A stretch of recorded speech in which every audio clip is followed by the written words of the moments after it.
Welcome back to an episode of our month-long Women in STEM series in honor of Women's History Month. I'm Belen Cacho, an geneticist and science communicator.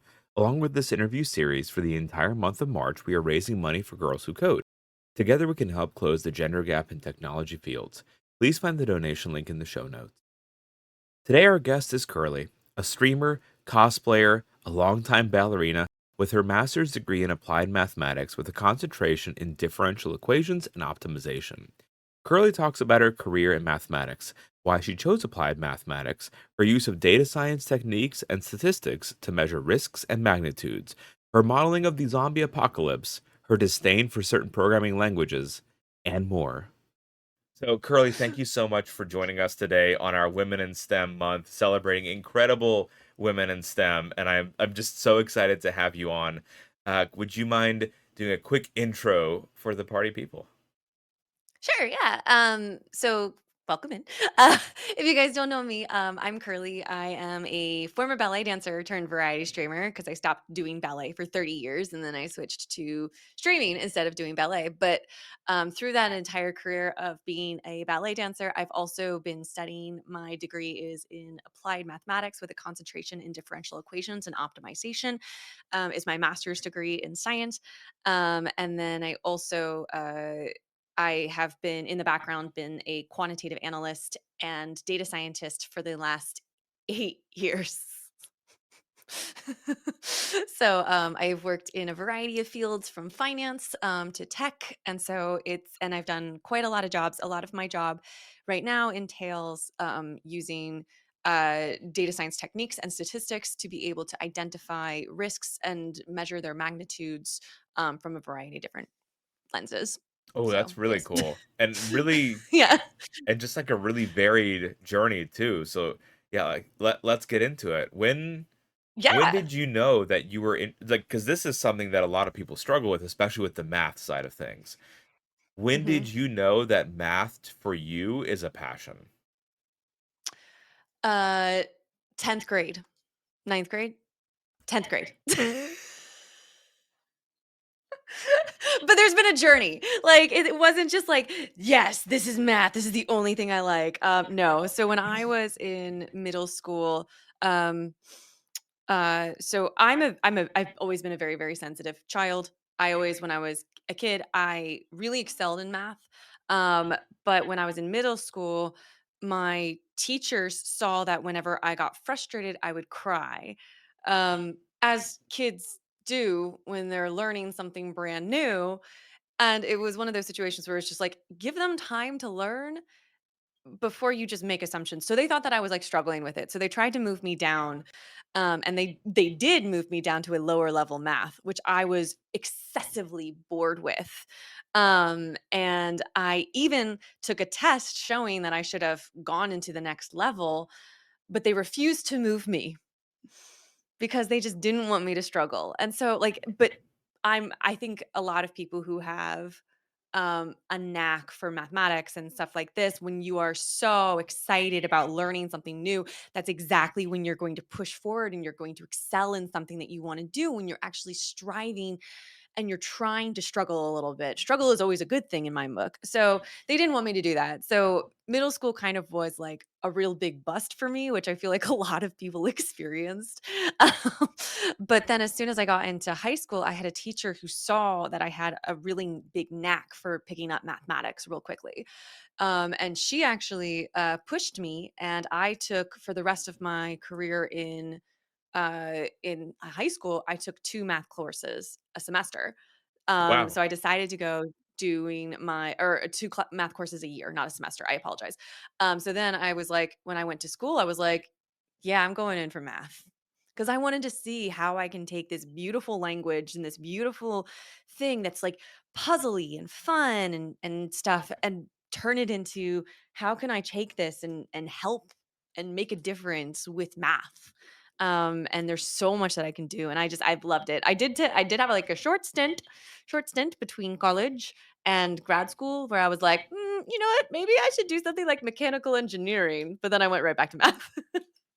I think it's incredibly Like, it speaks to your character to imagine it immediately be like, "Well, what can I use math for to apply it, like, as this beautiful language?" Right? Because I feel like that's not usually Yeah. the thought process. Usually, it's like, "Oh, I just have to do this. I have to go through this and do Right. this course." And what gave you that perspective? Because, like, if you like, I feel like that is a piece of advice that would be so beneficial for so many people. Like, how did you just innately see the incredible value to math? So I that's a such a good question. I think that for me, I just saw it as a puzzle, and I love puzzles. I love the enjoyment of puzzles. I love the enjoyment of figuring things out, like tinkering with it to be able to get it to the next level. So I was just like, well, how can I do this, but all the time? And I think a lot of people get really scared of math because, like you said, they see it and they're like, "Oh, I need to just get through this." But at the same time, you don't realize how wonderful it is because of the fact that it's not being highlighted as well as it could be. It's not being taught the way that it should be. It's not being taught of like, people sit there and they're just like, "Oh my gosh, I never use algebra ever." And I look at it, I'm like, "No, you're using it every single day of your life. If you're getting into a car, like you're understanding the difference, the miles per hour and all these different things. If you are creating directions just to go to the store, you're using geometry to find the shortest direction in order to get there. Like you're using math. You're just not realizing it because we haven't been taught how it is being manipulated through the rest of the world. We're taught in this concrete structure of books instead of understanding the arts and the beauty behind it. And so I think that for me, like I've always had that dual brain because of math and science that I love, that I always tried to find the creativity in it that nobody saw. And I remember seeing it a lot when I learned about things um, like, oh my gosh, what are they called? Why can I don't want fractals? Yes, fractals, and, like, just, like, how they all work together and, like, how that puzzle pieces move within them, and so, I think there's, like, just, like, a lot of different areas in which math is just so unseen for its art and its beauty, that I really love. I don't know if Do that makes sense. No, absolutely. Do you think your background and, like, almost co-journey with ballet and the art of ballet also helped kinda, like, help you see the art in math and vice versa? Do you see, like, that Oh, trajectory together? 1,000,000%. 1,000,000%. Because I always liked physics and I loved, chemistry and stuff like that, that also include a lot of mathematics and stuff, and that there is within ballet.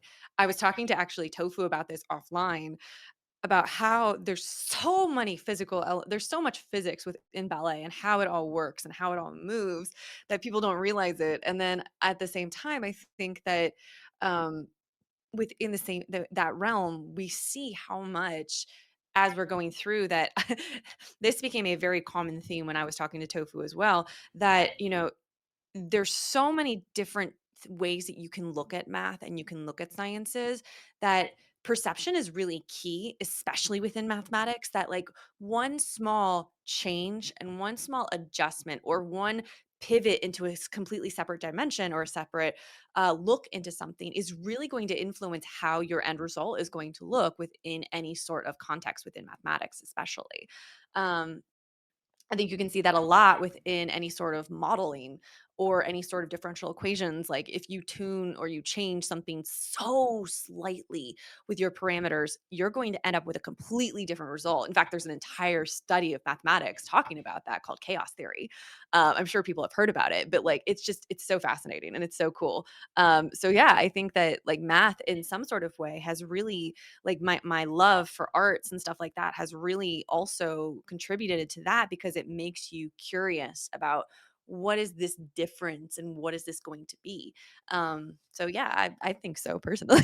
It's like That's a very long-winded response of saying yes. No, no, I think that's a great response. It kinda is like when you're doing the ballet dance, depending on what your next movement is, will change the outcome entirely, which is the same in the mathematical equation as well, and it's just what I Yeah. think is incredible about you, Curly, is that you've kinda tied together the art and the science, which we always advocate that you can't have one without the other, and you're like, "Look, here I've Yeah. successfully merged the 2 together, and I think that is just so heckin' cool to be able to see.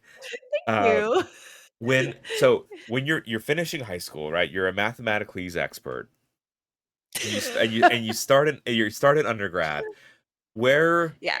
like what where did you go with respect to picking what math courses and what major to do where you still wanted to be in math? Like how did you end up deciding what math caught your fancy then? Because it's almost like a different world there of what you can use it for. Like so how did you take all Mhm. this possibility and distill it into what you were interested in? So within the mathematics field, I will say that most people kind of divide it into two subjects within study for school. They do it as the pure mathematics, which is things that you can think about like proofs and theoretical math. And then there's the applied mathematics, which I instantaneously gravitated to because I hate proofs. I hate proofs so much. They are literally the worst. Like, I understand their purpose, I understand that they're important, but I hate proofs. I hate proving things. I'm sorry, but, like, it makes sense. Like, I get it, but sometimes the convoluted logic that goes into how proofs are done, like, yes, you can talk about it's very creative, it's really pretty, blah, blah, blah, blah, blah, but I hate it. Like, I don't understand half the time how they get some things into there. I'm always like, "What?" When I read proofs, I'm like, how? How did you come up with this random item that you just shoved in there? And I know it's just practice and you can talk about that all the time, but it's just like one of those situations where I was just like, this is not fun to me. What I enjoyed was being able to explain things and being able to compute things within mathematics. Which is really kind of more towards the applied realm of like, how can I take this? How can I explain the world within numbers and equations? And that's the beauty of math. That's what I love about math. And so it's like there's a couple courses that I will say like are my absolute favorites when I was taking them in graduate school and undergraduate school was ordinary differential equations, and mathematical modeling, which kind of all tie together. A little bit, I mean, partial differential equations is a little bit different. But I love them all because it's like I loved the fact that you could sit there and you could take something and then you would be able to explain how or model something that could potentially occur using formulas. When I was in that kind of in between time between graduate school and and finishing college, I took and I was taking classes thinking I was going to go to become a mechanical engineer. I was taking an ODE class, ordinary differential equation class, and I was sitting there and we had to do a assignment at the end where we actually modeled something ourselves, and I got to model the zombie apocalypse, and it was literally the most fun I've ever had. So, for some of And it's just like us it's things like that that it's just like awesome. so currently I haven't gone past Calc 2. So would you mind Okay, defining sure. for us, like, when you say, like, applied mathematics as, like, you're going into a Yeah, field, if you're a student and you're trying to look at those 2 different fields, what exactly, like, is applied mathematics? Like, you're simulating things, but sure. what kind of career can it lead you by being in that kind of mathematical field? And then what Sure. is what is a differential equation for some folks out there, and what makes it ordinary as one of your classes? What makes it non-ordinary? Yeah. Oh my gosh. Actually, let me make sure I, like, get this definition correctly because I probably will mess this up if I don't say it correctly. But okay, yeah, this is helpful. All right. Applied mathematics is generally what you think about things like forecasting, statistics, um, data science. These are all forms of applied mathematics, operational analysis, and these kind of things. Decision analysis. These are all stemming from mathematics, as well as things studies of like computer science, but you can get a lot of that from a math degree as well. So we all know what statistics are. I hope, maybe, kind of. I think statistics being the study of like understanding and basically like predicting things, or trying to find the likelihood of things occurring within a given population or given parameters. Um, so and then forecasting and machine learning and data science, these are all things that we have talked about we probably hear about all the time. You'll hear about things like like forecasting the weather, forecasting just like stocks and stuff like that, which is not possible, by the way. uh and like a whole bunch of other areas, but there's so many different ways. There's beauty of what math can do is it's so versatile, and a math degree is extremely versatile, that there's such a need for it that it's hard to even pinpoint what you want to do. um so there's even like, if you wanted to, there's even actuarial science, which is a big degree in mathematics as well, which actually is the study in like kind of like the insurance businesses and stuff like that, where you can actually predict things like mortality and how much collision damages are, and all these kind of equations as well. There's like so much you can do in math. That's So why the math is so cool. zombie There's like so apocalypse. much. Basically. Basically, actually my thesis was a study on predicting life, like how long people were going to live. So that was fun. But no, so like in terms of like mathematics and like anybody who wants to do a math career, there's so many different ways that you could go into it. There's so many different areas that you can go. There's a lot of government jobs if you want to do that. There's a lot in tech, a lot in healthcare and stuff that people are always looking for. I think that math is such a versatile degree, and it's so great. And I personally love it. I'm very happy that I decided to do it. Thank you Because for there's a that lot you can do with explanation. I, it. I think that really highlights the gambit of what you can do with a math degree. Like, because as you were saying it too, of like all the predictive stuff, it was like, wait a minute, it does in fact seem like it's almost everything. And then giving those Yeah. concrete examples, like, yeah, no, it really is all these different fields that you can go into. And I see like the It allure now encompasses a too lot. of the applied field of like you can do all these things. Um, Yes. so when this Yes. opened up to you, like, and you were like in applied mathematics to get your degree, how did you? I know you said there was a smidge of time where you were like, oh, I don't know if I want to go into this, continue on this zone, like maybe go into like an engineering side of Yeah. thing. But like, how did you end Okay. up deciding where to, I guess, further specialize for your master's, given how many opportunities opened up to you? Yeah, I can answer that easily.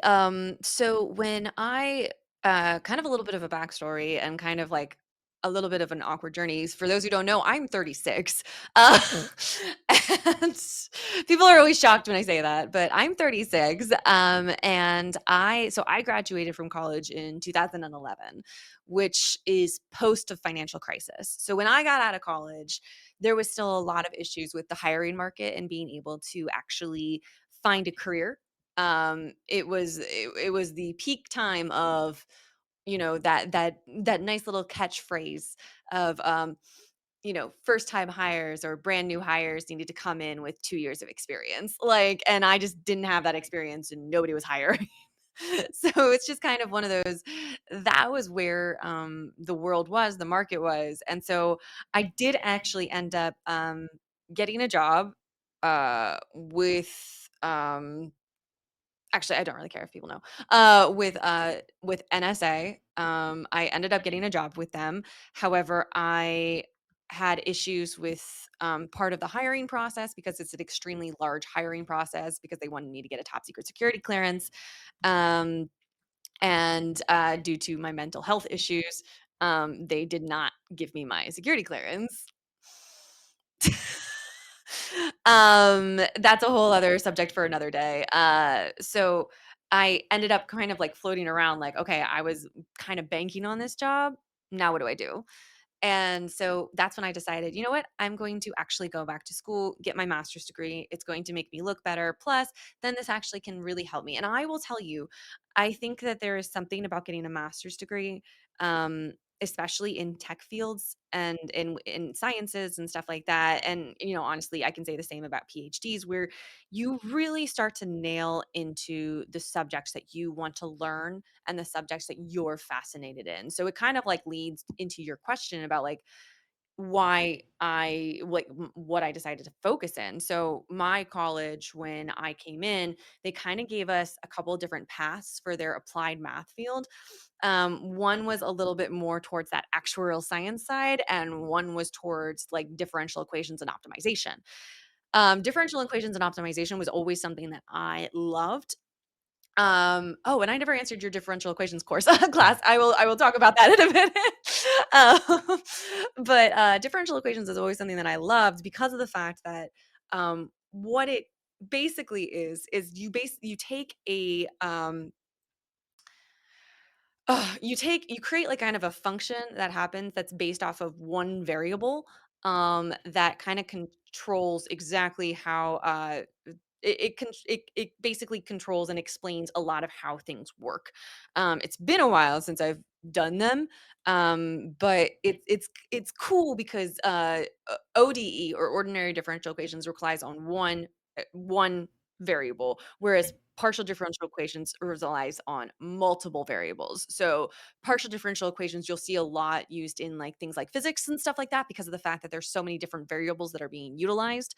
Um, and so like those are the kind of the two differences between the types of differential equations that you'll typically see. There's some variations, and people will argue with me probably that that's not the only types, but for simplicity's sake, those are the types that you can think about. But those are something that I've always said liked because of the fact that with differential equations, basically it's measuring the changes within things based off of different areas because you're taking like a derivative based off of other equations that are happening. And so it's kind of like and for those who don't know what a derivative is, it's basically a measure of change in layman's terms. Um, so like that basically is like you're understanding the changes that occur within society, within the world, within like the scenario that you're putting yourself into. And I'm really simplifying it right now. Like it's very much more complicated. It's not like just like that easy, but like and so I really loved that because you could see the minute changes and kind of some of the things that I was talking about earlier about how it's so interesting how much there is little nuances in the world and how it all works, and things like ODEs and PDEs really pick up on that and like understanding how everything moves and how everything changes and how scenarios work amongst themselves. And so that's what I really, really, really love. And I liked that information. I will tell you that over my time in school and like I unfortunately as in my career, I haven't used ODEs and PDEs, which makes me sad. But I have really grown to love statistics from my actual career. When so it's really cool like how you I mean you explained it in the sense of like it's giving you this other kind of information. It seems like you can apply it to pretty much anything, right? When you're taking the Yeah. derivatives and like in these multi variable equations, you can drill in more and more information, I guess like build out that zombie apocalypse, right? With all the variables that Yep. are coming in. Yep. So, how did you pick Which is such a cool thing. no, I love the zombie apocalypse equations. P.S. We will die. that That's the end result for those that who was wanted to that's what I know. was gonna ask. Cliffhanger. It's like, are we gonna make it? Like, no, we're not No, gonna make it. no. Like plain and simple. Like there's actually research papers. I love reading research papers because I love when they are either like really catty or they are sitting there and they're funny, and I love the fact that all of the research papers for like the zombie apocalypse are just hilarious, and people are like trying different scenarios based off of movie scenarios and like different instances and stuff. I will tell you that I did not test the fast running zombies. I only tested slow running zombies. But it would be interesting to see what the changes are now that people like are constantly morphing how zombies look. And I also did not do the zombies from The Last of Us. So like I don't know. But I will tell you that normal slow zombies in various scenarios, we will not survive. I maybe I'm making an assumption here, but I feel like the fast ones might be even worse. I think so too. I literally thought that as well. I was like, "I think the fast ones will be, like, way worse. We're gonna be exterminated." So, a naive question for you, Curly. So, like in biology, when you go in for a master's or a doctorate, you kind of have that research question in mind of what you wanted to study, and there's like a biological phenomena that you're looking after. In Yeah. mathematics, how does one choose a thesis? Like, is it that you're choosing a research lab? Like, how does that whole system work? So I don't have my PhD, so I don't know from the PhD side of it. I can only talk from like the master's degree side of it.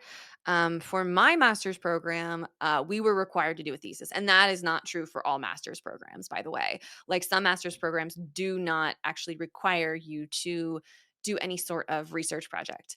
However, for mine, they really wanted us to be able to do that. So, what I did was what we had to do is basically we had to kind of like talk to professors and see which ones that needed help because we needed like a faculty help to be able to find us one. So I ended up working with a professor who did a lot of actuarial science stuff because not a lot of professors were doing research, and so I had a hard time finding somebody. But I did find somebody eventually, and I did a project based off of longevity derivatives. What is that? I'll tell you. Uh, within the insurance industry, like within life insurance, we have a lot of people who, like basically people have something called longevity risk. So if I have a life insurance policy and I'm paying out, or if I have like an insurance policy where I'm paying out as people are living and stuff like that for like retirement or whatever, and we expect them to live to a certain rate due to mortality, based off of mortality models and all these other things that are happening. Um, and the factors that like they ask you when you are actually doing these things, and they're setting up like your insurance policies and stuff like that for retirement, there is that fear of like if they live longer, the insurance company is going to have to keep paying for them. So, how do they hedge that risk and how do they prevent that risk from continuing to occur? So, my job was to determine if people live way past their prime, how do we create some sort of tool, or I guess item. I don't like derivative is such like a hard word to actually say, and I'm not talking about derivatives like I was talking about with differential equations. I'm talking about derivatives as in like a financial product Okay. derivatives, that actually hedges the risk for potentially what's going on in like to prevent the people from having to lose too much money when people live longer. So basically I was betting on death, and that took me a long time to wrap my head around, and I did not like that part. So when you were picking when you were picking this thesis, it's like you have just kind of the possibility of finding a professor and seeing if they're available, and then kind of just whatever. Did you at least get to help design part of it, Uh, or was it just like here, this is yes. what I want? Okay, cool, cool, cool, cool. Yes. Nice. Well, I designed it in terms of like she came up with the idea. Hmm. I designed the execution and a lot of the other stuff. And so a lot of the research was mine and like how I did it and all of that. So like there was a lot of work being done from both sides of it, Hmm. where it's like part of what I was doing was also helping with her research a little bit heavier. Um had I stayed in school and actually continued with the project, I would have been able to publish the paper, because we didn't test its like actual we tested some of its legitimacy, but we wanted to do more real world application to be able to see whether or not it would actually work, I like in the real world. And that would have been able to push us over the edge to be able to publish it. But like I got really busy So with so like even post school even stuff. math papers don't end necessarily at the theoretical level. You have to do some kind of maybe real world testing on the model that you've designed. Yeah, especially depending on, like, the type of things that we do, they love to have the ability to show, actually the application of it and not just the theoretical. There's definitely theories, like, there's definitely a lot, but most people don't take a lot of, stride in theories of it themselves unless it's, like, a devoted theory with a proof kind of thing. Like, that paper is gonna be completely different level. Whereas within applied, if you have something that you are testing and you are designing and you are creating, they want to see the application of that within the space. Otherwise, like, what's the point? Like, you've done something, you've created something, but does it work? We don't really know. Gotcha. So So it's very yeah, much like so on the it within biological side of things. Like I found a gene, but until you prove it, like in an organism, I don't know why I care. exactly. I see. Exactly. So Yeah. this seems again like a very complicated project. How did you decide what variables need to be included? And how do you collect the like did you have to collect the variable Yeah. information yourself too? Like how does that collection process happen? And does that can you take peel back some of the curtains for us, Curly? How does this work? Oh my god. For that specific thesis, it's been a very, very long time since I've actually looked at that paper. And I will tell you, like, looking back, I feel like that was not some of my best work. But I think in the case of that, a lot of it was using time series analysis to be able to do predictions from that lens, as well as bringing in bringing in mortality models from the Society of Actuaries. So, for those who don't know, Society of Actuaries is a place where you can actually get a certification, and they hire a lot of other people to be able to create these models that actually help with predictions of life and everything like that. And so that was data that we ended up using.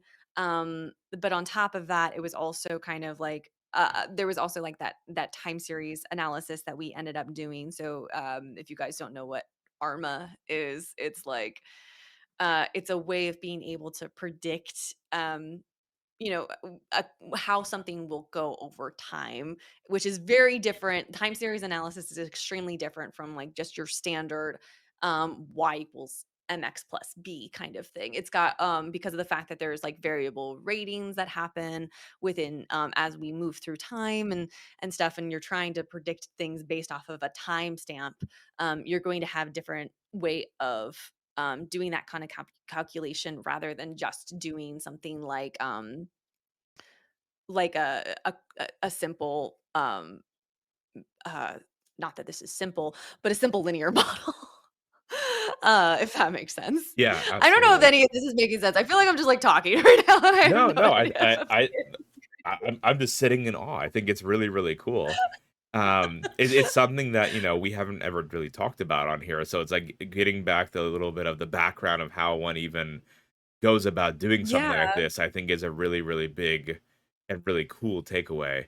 Um, did yeah. you did you have after you finished the master's degree, or I guess and during too, a controversial question, did you have a particular language that you like to code in?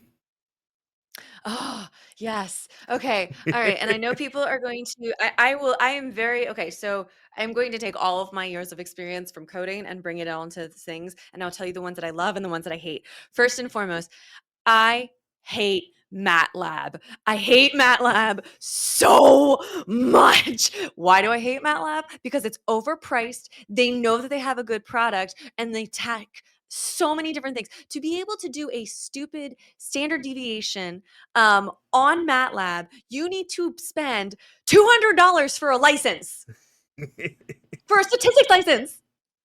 I could do it in R. MATLAB is so stupid. I'm sorry, MATLAB, but like, get your stuff together. Like, stop charging people so much money for an application that I could do for a free application using R or Python. Like, come on.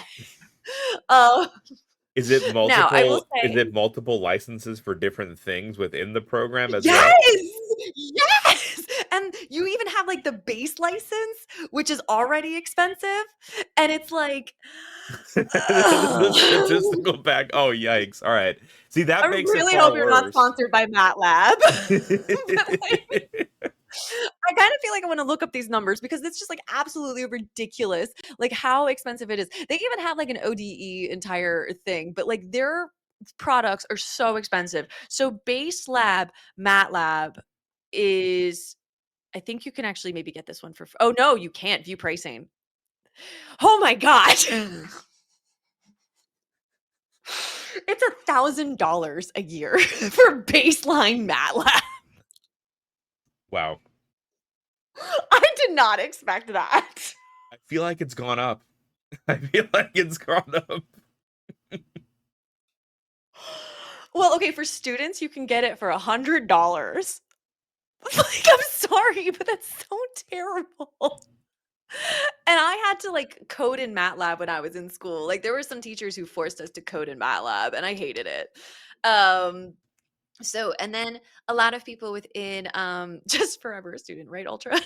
And then within, within kind of like the math realm and like statistics and stuff like that, there are kind of 2 dividing programs that people really, really, really like and hate. And I will tell you, there's R and R Studio and Python.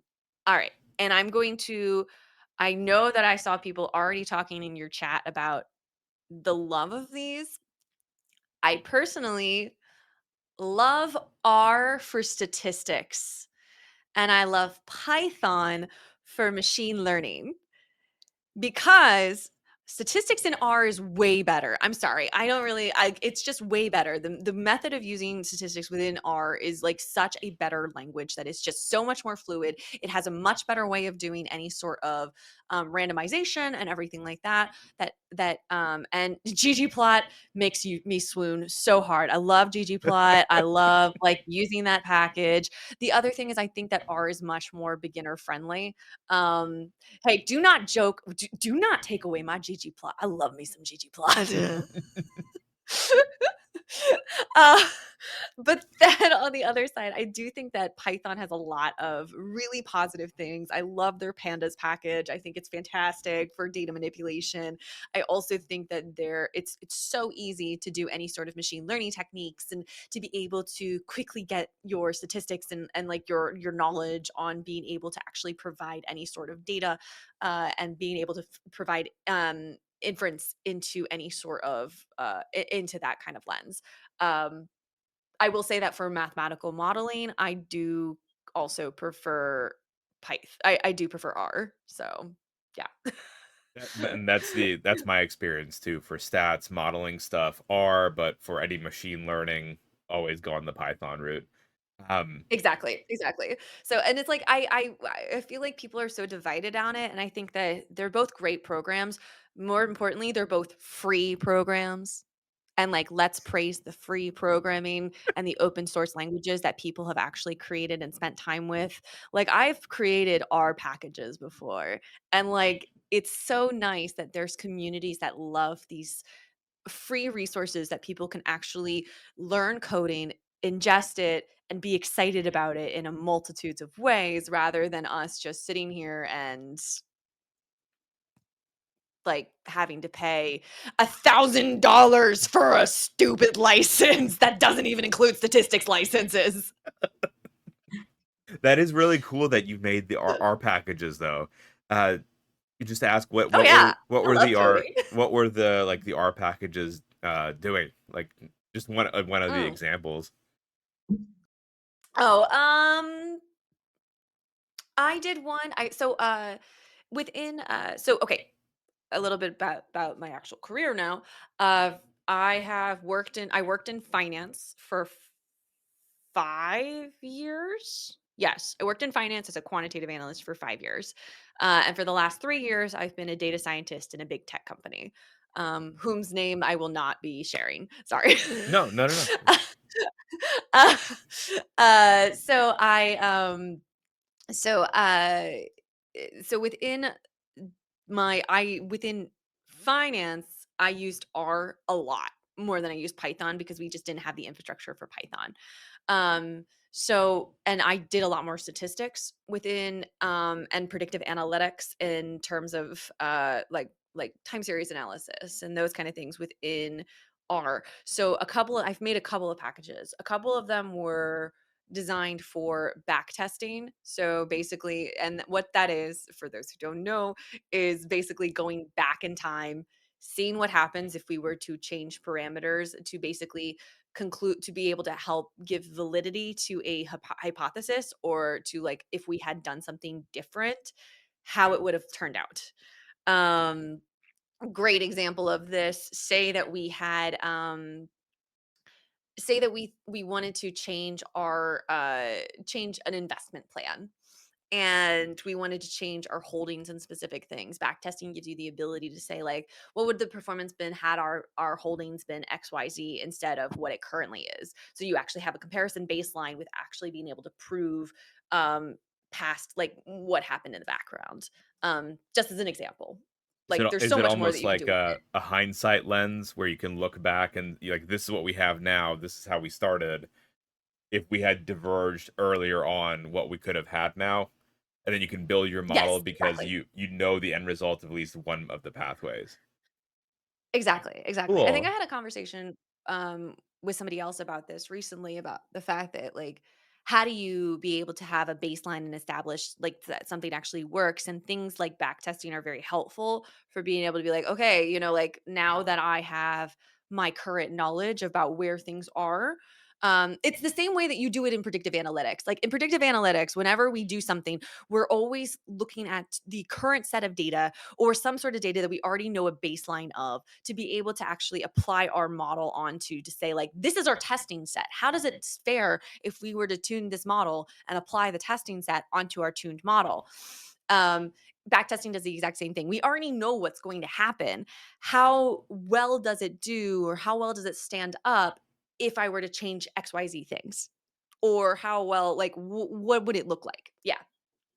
That's a Does really that make cool sense? method, and it seems like, correct me if I'm wrong, but in the financial career that you had, the master's degree that you were working on kind of really set you up for that pathway. It seems like all the predictive stuff that you had worked on kind of seems to have Yeah. funneled into the financial career as well.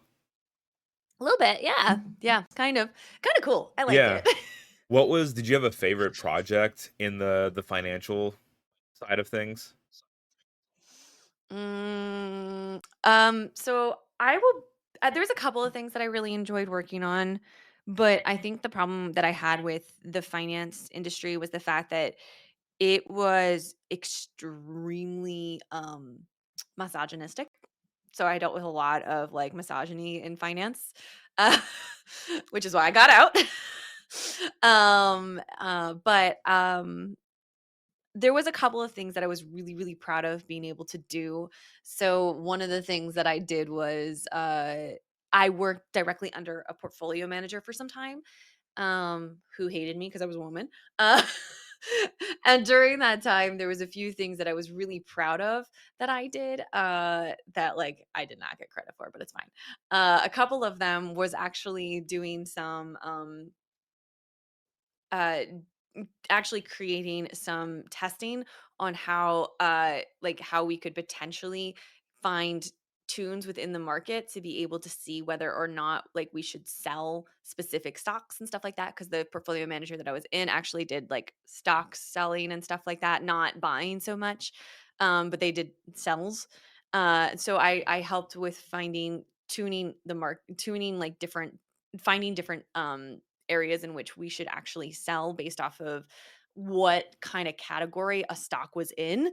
Didn't work a lot, but it worked sometimes, and it was kind of cool. If you guys don't know, the market is really volatile and it's really crazy. And I was dealing with like brand new stocks, and which are like extremely volatile. But like it's kind of cool. Like that was really really fun, because it wasn't like you don't take like stock prices to be able to do that. You do market movements within things like how the rates are moving and stuff like that, to be able to find like kind of indicators of when are some good times to sell specific stock types. And that was kind of cool.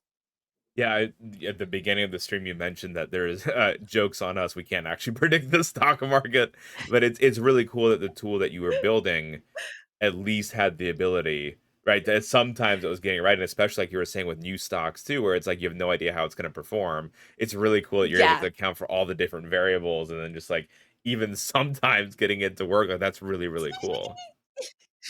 it made me really happy when it actually worked, and then my boss would be like, "Why didn't it work this time?" And I'd be like, "'Cause it's a predictive model." Like, that's how it works. Supposed to Like, work we every used time, to right? With no problem. yeah, I love when people turn to me and they're like, so when you do analysis within creating models and creating stuff like that, obviously there's an ability to actually create a indicator of how well your model or your will perform. And I'm saying model loosely because of the fact that each type of algorithm or whatever you're doing to create these kind of these formulas are going to have different ways of sharing exactly what is going to be a good indicator for a model. But not only that, what is good is going to vary between industries. So, a great example of this is the fact that within finance, so with if you were to just do like a mx plus y kind of linear model, um, a good R score, which is one of the or R squared, which is one of the ways of actually measuring your model performance, a good one is like 30. And most people would be like, "No, that's terrible." Yeah. But in finance specifically, that's actually pretty good. And again, going back to how you said it's so hard to predict. It's extremely hard to predict. Exactly. So I like I was joking because like on Tofu stream, I kept saying like it's all about perception, like so many times. And it's so true about how perception really changes your assumptions, your understanding, your like your nuances within whatever you're doing for math. So Right, and especially, like, in this the whole, like, financial bubble that you're working under, what the goal is, and how you're saying, like, what even defines as a good result is different in different industries. I'd imagine even, like, the U stocks, like, if you're modeling against a competitor that you're trying to outcompete, then the good is defined even differently. So, like, yeah. it just speaks Yep. to the beauty of, honestly, your brain, of how you're able to think about these things, because these aren't necessarily straightforward scenarios that be playing out, much less building a model off of. No, no. And it's definitely hard. And it's never I think the biggest thing that people fear about science, and I mean, correct me if I'm wrong, since you know you are SciAnts, but um, I find that the biggest thing that people struggle with within science is the fact that they're so afraid to be wrong. Um, and I feel as though so often in science, in math, and all of these things, there's going to be a high likelihood you're gonna be wrong in something. Like we all mess up. Nobody's perfect. And that's part of what research is and part of what is beautiful about STEM is the fact that, things are constantly changing, things are constantly evolving, and new information is coming out regularly. And we're going to be wrong in some things. And it's not about and like if you aren't trying something because you're afraid to be wrong, I implore you to stop and just do it because then you're really going to excel and really enjoy what you're doing. So, yeah. I I mean, you're not the only person who's echoed that sentiment, and I 100% agree with you. It's being wrong fearlessly is a benefit because you're gonna learn and you're gonna figure out a way that it doesn't work, and that's important information that someone will need to know down the line as well. Um, Yeah, yeah. With a caveat that it's okay when you're wrong and just make sure that you stand up for like you actually can articulate that like you are wrong. Like it's not a bad thing. right, yeah, 100%. Um, so it sounds like the financial circuit was not a good place to necessarily be, especially if you're a woman in STEM.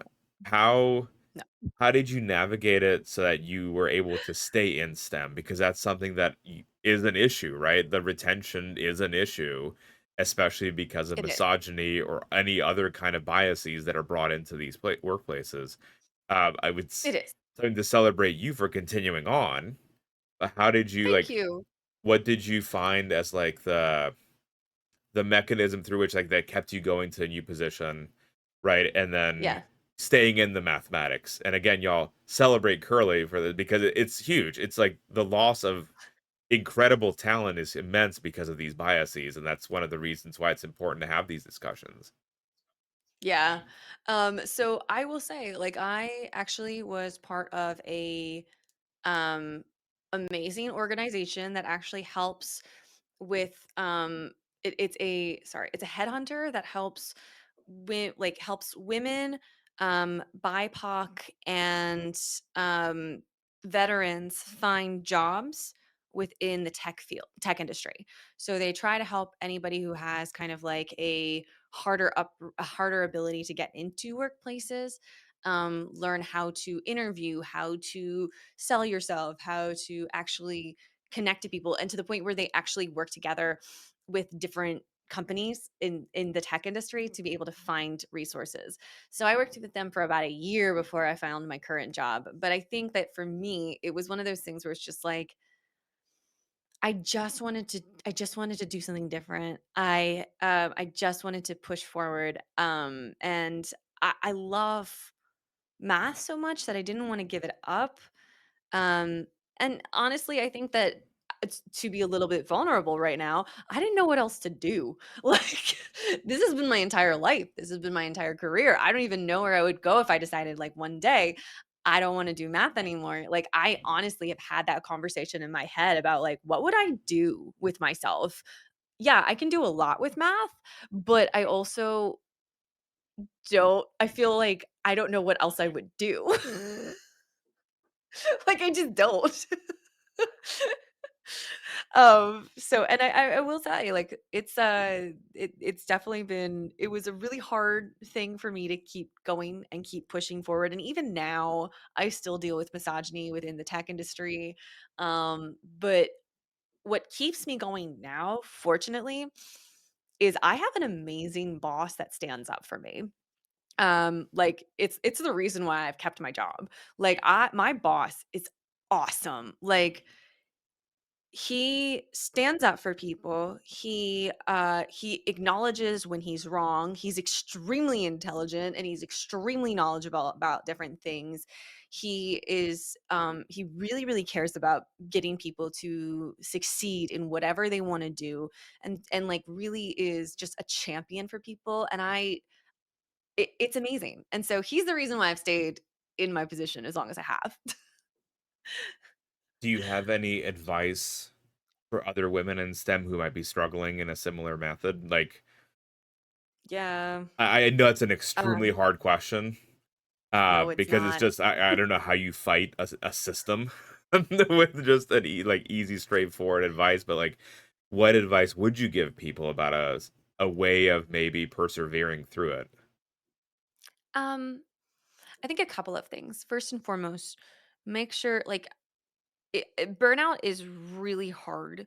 And I think that like that's a big problem that happens a lot of the times when people are faced with this kind of struggle, especially within the STEM industry, is that I'll tell you right now, like I was talking to my coworker and there's a lot of times that even with my job right now where I still have to prove myself. And I have 8 years of experience. I have 8 years of work experience. Like, there's no reason why I should just still have to be proving myself. But alas, I do, and it gets really tiring. What I would recommend everybody doing is, 1, your work is not your life. Take time to step away from work so that way you can actually do things that you enjoy. This mentality of maintaining this 9 to 5 stuff and like having to go above and beyond and blah, blah, blah, blah, blah, that is like so ingrained within the corporate society. It's just something that I do not condone. I feel as though we need to make sure that we are working to live, not living to work. Like, so I think that first and foremost. Second of all, I would say make sure that you have champions on your side. So even when I was within finance, um, and we were dealing with that, I had a lot of women as a support network. who would sit there and we had regular meetings where we talked about things that we were experiencing, and we came together to see how we could make things better. And in some ways we worked together to lift each other up, to do things and to like make sure that we were being heard and not um gaslit into thinking that we're not what our concerns are not valid, which is a really really really big concern, by the way, Yeah. within STEM, within like being able to actually articulate some of the things that we deal with as women in tech and women in STEM, is that we get gaslit a lot that like either we're the problem or there is no problem or these kind of things. And I think that's the hardest part. And that's another part that gets really tiring to deal with. So having women surrounding you with like minds and to support you so that way you're not alone and you're not sitting there, it brings champions in. Um, I would also say that like generally, if you can and if you have a good manager, like, it really does make a world of difference. Like, somebody who is higher than you, who can support you in some sort of thing. It doesn't even need to be your manager. If it's somebody who is just, like, a little bit higher ranked than you that you can feel like you can connect with to build in that positive relationship, so beneficial, so important to be able to have that, to have somebody on your side as you're going through some of these things. And if you can't find that, I know this is really hard, but I think that's an indication of you're not supposed to be there. I think that's very soundly and beautifully put together, Curly. Yeah. Thank you. Um, Thank you. on a maybe lighter and happier note, you do things that are outside of mathematics that you're very passionate about. How did you I get into do? streaming? Oh my god, okay. Okay, so, my actually, I didn't know about Twitch until 2022?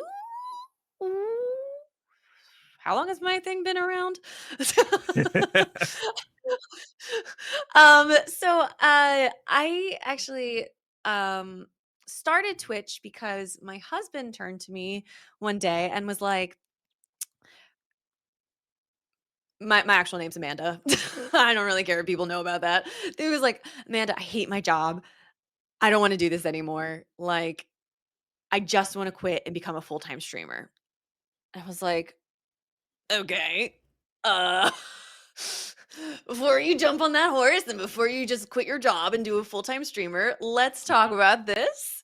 Because he had this whole entire plan about, creating this entire gaming network with one of his friends and stuff like that. I was like, "That's great. That's cool. Whatever.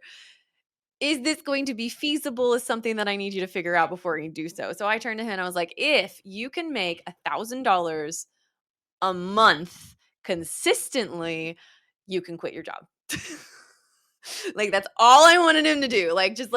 Just this much money per month consistently, you can quit your job.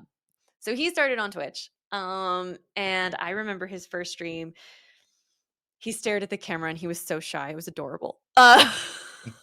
He didn't say anything. And I was like, "True, you have to talk to the camera." um, and slowly he was getting it. He was really loving it. And I was always in his streams. I was always trying to help him out. I was always trying to like help him like do some of the back end things to make it easier for him and to be able to make it so it's a kind of enjoyable and stuff like that. And so as he was doing all of that, I was like building connections in the background as well, like and just enjoying the space itself. And just I was just like a regular chatter. I was just enjoying my time on Twitch. Um, so then one day his community who like knew me really well because he shared like I was always there. Um they said that he Drew needed to do some work stuff and I had off that day, so I took over his stream and I streamed for him that day. That day, I doubled his viewer count and like he got the highest viewer count he's ever gotten. And then on top of it, he got more follows in a stream than he'd ever received before. And so I literally was just like, "This is fun. I enjoy this." And about, I would say like a month or 2 later, I started streaming, because we moved actually I wasn't actually going to do it. I wasn't going to start streaming, but we ended up moving, for my job, which took me away from my ability to perform with a dance company. And I needed to find something to fill a little bit of that gap.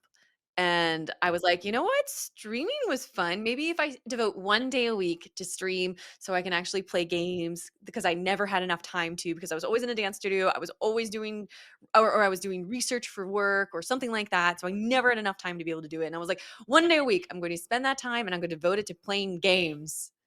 1 day turned into 2 days, which turned into 3 days, which turned into where I am now.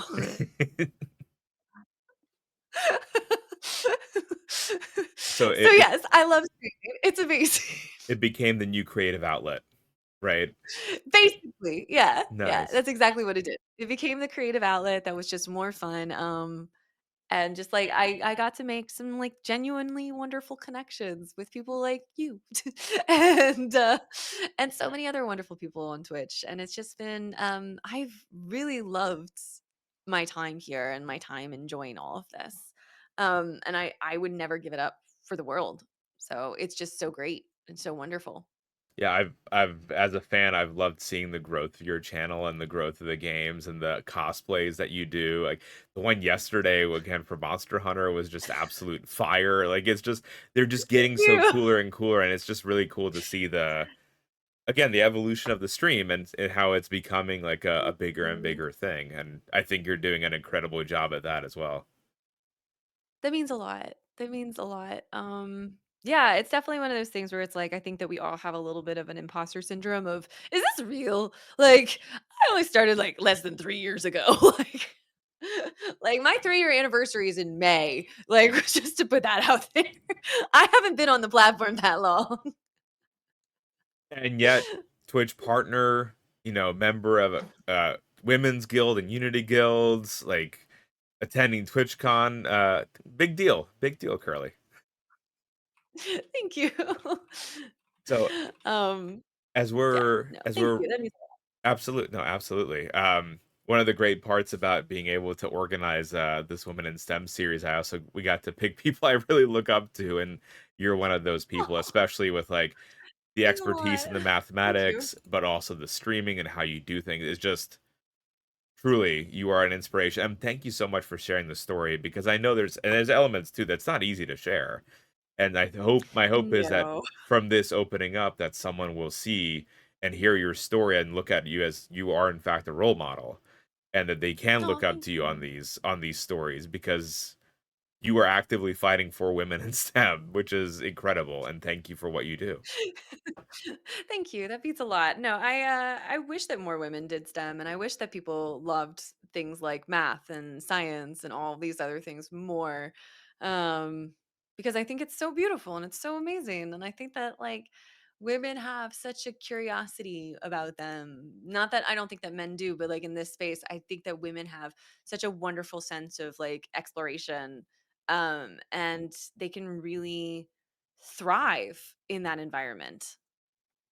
One question that we've been asking all of our guests that I'd like to pose to you too as well, I think it's the perfect time to ask is Okay. what does it mean to you to be a woman in STEM? Ooh. Ooh, that's a really, really good question. I'm gonna preface that answer with a couple of things. First and foremost, I will say that I want to advocate for the fact that during my time as a woman in STEM, I've dealt with a lot of people who have either been even women who have either gotten really nasty towards other women within STEM. And I because of the fact that they experienced negativity, and so in their mind, they feel as though you need to experience it as well. I think we're at an age and I think we're at a time within STEM and within our society that it is so important, especially as a woman in STEM, to be a role model and to uplift people, not to drag them down. And I think in that case, we can universally say that people in STEM need to sit there and actually uplift others. And I think that is so important as being a woman in STEM to sit there and to help guide the generation and the next generation into becoming more and more stable, more confident, so that way they can continue to exceed. I mean, I think we're in a world where there's so much going on with advancements within technology, within advancements within sciences and stuff like that, that there's so much to explore. There's so much to understand. And if we keep putting people down, we're gonna be further behind the 8 ball. So, I feel as though we need to I think right now it's the time for us to uplift and uphold women in STEM, and as a woman in STEM, I hope that I can actually be kind of that help where people can ask me to be. I hope that I can actually sit there and help raise other people up, through things like mentorships, through things like just these kind of conversations. Um, so I think that that's important. I think it's really, really exceptionally important that we raise people up.